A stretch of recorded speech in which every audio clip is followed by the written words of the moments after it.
Otra información porque el Tribunal Oral en lo Penal de Rancagua condenó a presidio perpetuo a Francisco Javier Ramírez Flores por el delito de femicidio ocurrido en diciembre del 2021 en San Vicente de Tahuatahua. Javier Lagos tiene todos los detalles de este caso. ¿Cómo estás, Javi? Buen día.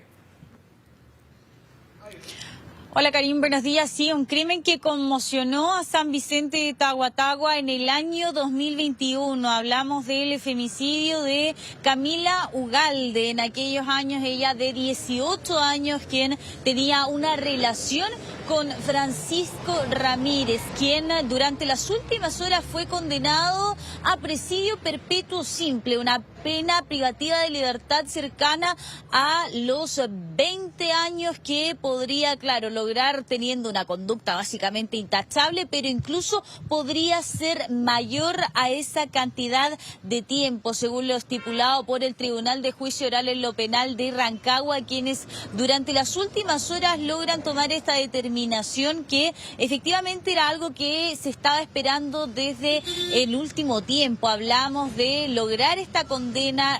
Tenemos que considerar que aparte esta persona también se había dado a la fuga posterior a cometer este crimen. Este crimen ocurre durante diciembre del año 2021 y fue intensamente buscado hasta el año 2023, cuando logran dar con esta persona muy lejos, de hecho, de donde ocurre el crimen. Hablamos particularmente desde la región de O'Higgins, se trasladó hasta la región de Coquimbo y es ahí desde entonces que esta persona fue capturada por la Policía de Investigaciones y ahí, en ese momento, es en donde también logran que quede en prisión preventiva a raíz de este delito que hasta ese momento presuntamente había cometido. Cuéntanos un poquito el caso, ¿ah? Estamos hablando de una condena a presidio perpetuo simple. Hay muchos casos de femicidios donde las condenas son de presidio perpetuo calificado. Eso quiere decir que el condenado no tiene opción de tener algún tipo de beneficio. En este caso, cuando se cumple la mitad de la pena, pueden obtener algún beneficio carcelario, incluso obtener su libertad, que ha pasado en algunos casos de alta connotación pública. Y en este caso, Camila Ugalde, esta joven, era pareja de Francisco Ramírez, ¿no? ¿En qué contexto ocurre todo esto? Recuérdanos, yo no tengo recuerdo, esto ocurrió en diciembre del 2021, ¿no?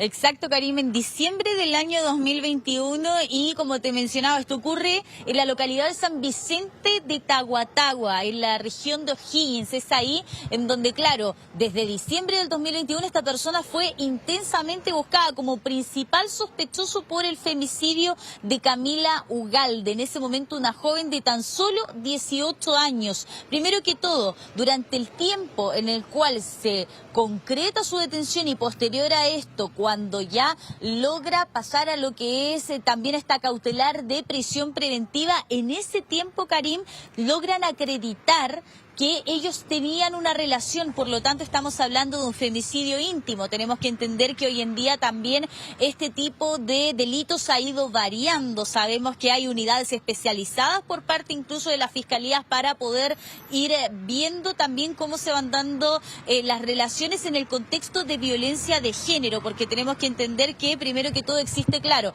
lo que es un femicidio íntimo, lo que es un femicidio no íntimo en el caso de no sostener una relación directa, pero sí basarse en lo que es el contexto de violencia de género. En este caso, en el caso de Camila Ugalde, se logró acreditar que existía una relación con quien hoy es condenado como su femicida, con Francisco Ramírez.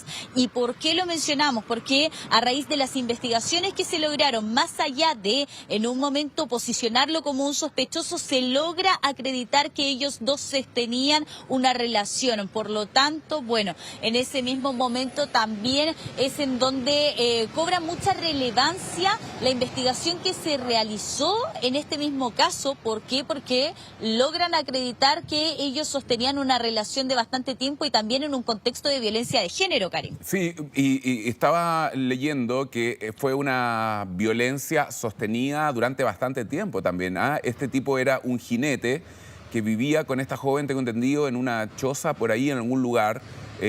La maltrataba periódicamente hasta que le dio la muerte y estamos viendo imágenes también de los operativos que hubo de búsqueda, porque incluso después él inhumó el cuerpo de ella, tengo entendido, ¿no? En un lugar cercano se realiza todo este operativo de búsqueda hasta que logran dar con el cuerpo de la joven, que la amarró y la sepultó bajo tierra. Es bien macabro todo esto, ¿no? Sí, es bastante crudo lo que ocurre con Camila, una joven, tan solo 18 años que ella tenía en diciembre del año 2021, y por eso también es que conmovió tanto a las personas en San Vicente de Tahuatahua particularmente, pero también, obvio, en la región de O'Higgins en general, Karim, considerando el escenario crítico que también ella tenía, según, claro, estas mismas investigaciones y lo que tú también mencionas, era una violencia sostenida en el tiempo. Se logró acreditar que ella era víctima de violencia de género desde hace un tiempo atrás hasta el momento en el cual ocurre este femicidio lamentable, y es por eso mismo que, bueno, desde las autoridades se realiza también ahí el llamado a utilizar los canales de denuncia, a estar pendientes al entorno. Sabemos que son situaciones sumamente delicadas, pero de todas formas siempre se hace el llamado por parte de las autoridades a estar muy atentos a este tipo de condiciones y de cosas que pueden ir sucediendo, Karim. Javi, es súper importante lo que tú dices, los entornos familiares, lo importantes que son para prestar ayuda, para, detectar esas señales que a veces las víctimas no quieren dar a conocer, no quieren denunciar, no están en condiciones muchas veces de hacerlo, y por eso es tan importante que los círculos apoyen para evitar que se registren situaciones como esta, un crimen macabro que ocurre ahí en un sector rural, ¿no? Cerca de un lugar donde trabajaba este tipo que era un cuidador de caballos, jinete, que tenía una relación con una joven de 18 años. Entonces uno espera que sean los círculos tal vez familiares los que tengan esa contención o que puedan de alguna manera ver esas señales que están ahí y que a veces son un poco invisibles. Cuando ocurre esto, este personaje se dio a la fuga incluso, lo encontraron en el norte, recuerdo. Sí. Sí, lo encontraron en el norte, en Monte Patria, para ser bien precisos, en la región de Coquimbo, y fue una situación muy compleja también, nos imaginamos, para el entorno familiar de Camila Ugalde. ¿Por qué? Porque esta persona estuvo prófuga de la justicia por un extenso periodo de tiempo, y ahí también, claro, comienza la desesperación por parte de la familia, algo lógicamente entendible, Karim, considerando que lo que más se quiere, obviamente, es justicia, más en este tipo de casos, y es por eso que, bueno, el Tribunal de Juicio Oral en lo Penal de Rancagua dicta esta condena durante la jornada de ayer. ¿Qué les parece que pasemos ahora a revisar declaraciones en torno a este caso para tener más antecedentes? La víctima desapareció durante el año 2021, siendo encontrados sus restos en agosto del 2023. Se logró además establecer que en este caso el sentenciado había sido el autor de dicho delito al encontrarse los restos de la víctima en las cercanías del lugar donde habitaban, en la comuna de San Vicente de Tahuatahua. Claro, ahí estaban los detalles que entregan entonces respecto de este caso. Ella desaparece el 2021 y recién el 2023 es hallado su cuerpo en ese lugar donde estaba oculto, ¿no? Con cosas donde las estaban tapando, donde él había dejado el cuerpo de esta joven. Por eso las imágenes que vemos corresponden a los operativos de ese momento y también lo que ocurre en el tribunal. ¿Por qué se estableció perpetua simple y no calificada, Javi? ¿Tienes antecedentes de aquello?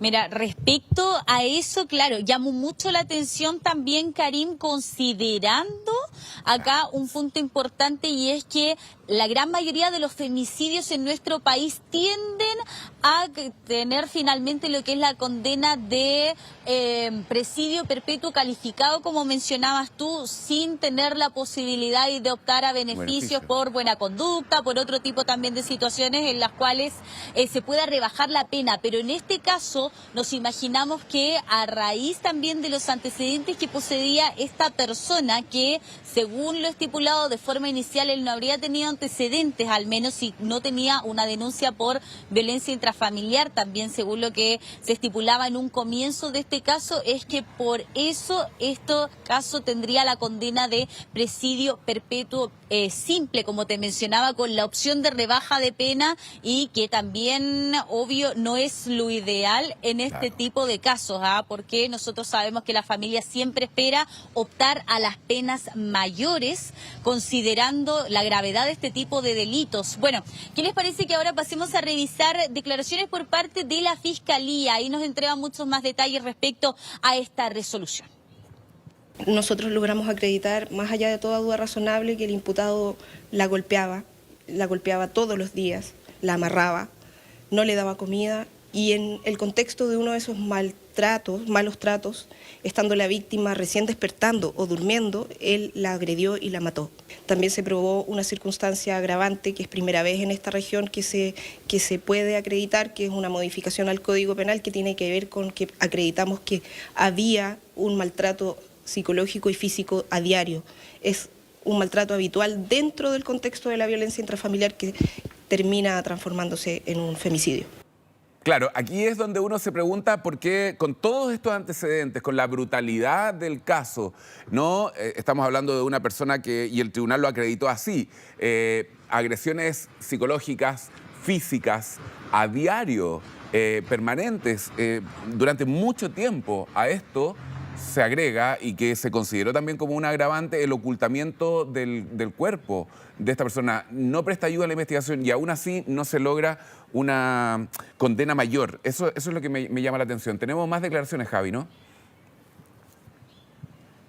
Sí, tenemos más declaraciones, Karim, respecto a este caso. Quiero que ahora pasemos a revisar también una arista muy importante, lo que es la familia. Ellos conversaron y quiero que ahora pasemos a revisar sus declaraciones. Esperábamos que fuera más, pero la fiscal hizo un buen trabajo y le doy las gracias a ella, al inspector de PDI, que trabajaron en el caso, pero ahora mi hermana ya puede descansar. Yo dije del primer día que iba a buscar justicia y gracias a Dios se hizo justicia por mi hermano. Igual estoy conforme con lo que hizo la justicia, porque ya no se puede pedir más. Usted sabe que a veces hay gente mala que anda afuera, que está un par de años y sale y sigue haciendo lo mismo. Sí, así que conforme con eso, pues conforme, aún pedía más porque no se lo merece por lo que hizo. Debe haber sido cadena perpetua, pero la ley es así. Hay que conformarse con eso. Ahí están las dudas que teníamos. Uno se pregunta, revisando el caso, la forma en cómo actuó esta persona y que no se haya considerado una condena mayor, ¿no? Estaban todos los elementos ahí, toda la prueba pericial, los informes que incriminan a este imputado, las pruebas del servicio médico legal, todos los exámenes, toda la forma en cómo actuó, todo estaba ahí, y el tribunal establece una condena que no es la que se espera para este tipo de casos, ¿no? Porque si uno considera que son 20 años y a la mitad del periodo, a los 10 años, él podría recuperar eventualmente su libertad con una buena conducta, ¿no, Javi? Sí, Karim, y ahí lo que escuchábamos por parte de la familia, lo primero que ellos mencionan, nosotros esperábamos que fuera más tiempo. Eso mencionan desde su círculo más íntimo, el círculo más íntimo de Camilo Galde, y claramente.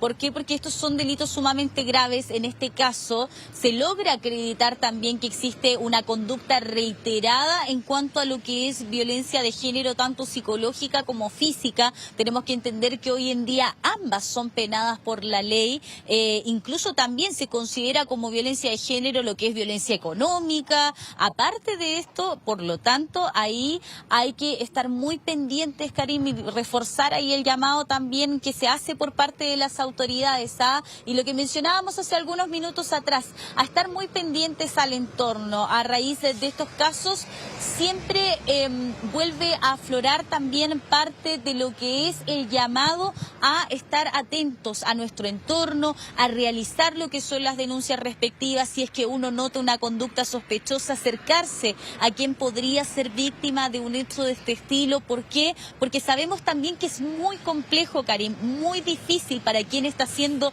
víctima de violencia de género poder salir de este mismo entorno. Por lo tanto, si es que uno ve a personas quizá que son cercanas a una víctima, a la misma víctima que de este tipo de delitos, bueno, tratar de acercarse de alguna manera o de denunciar de manera directa con Cernamec, con los organismos correspondientes, porque hay redes de apoyo que pueden contener en este tipo de casos y sabemos que sí, en años anteriores se criticó mucho parte de esta gestión, pero que ha ido mejorando también con el pasar del tiempo, que se han ido extendiendo, por ejemplo, lo que son los horarios de atención por parte de los fondos de Cernamec, que fue muy cuestionado en algún momento, Karim, en donde decían que, claro, atendían de cierto horario a cierto horario y que después de eso no se tenía posibilidad de respuesta por parte de las autoridades, pero se ha ido mejorando de a poco, por lo tanto, tratar de confiar en estos organismos para así poder realizar todo lo que es el conducto regular, porque a la hora de que se dicten sentencias, a la hora de que se condenen a personas por este tipo de delitos,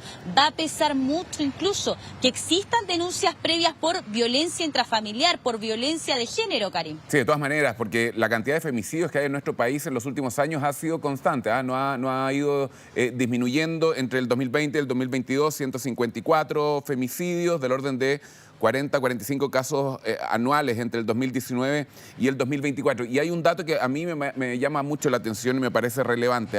En más del 70% de los femicidas de Chile no tienen antecedentes previos. Entonces, claro, a la hora de conseguir una condena probablemente pese eso como una atenuante. Así que habría que revisar si es que vale en este caso considerar eso como la irreprochable conducta anterior, ¿no? Son 72,7% que no tenía condenas previas y que lamentablemente cometen estos crímenes de género.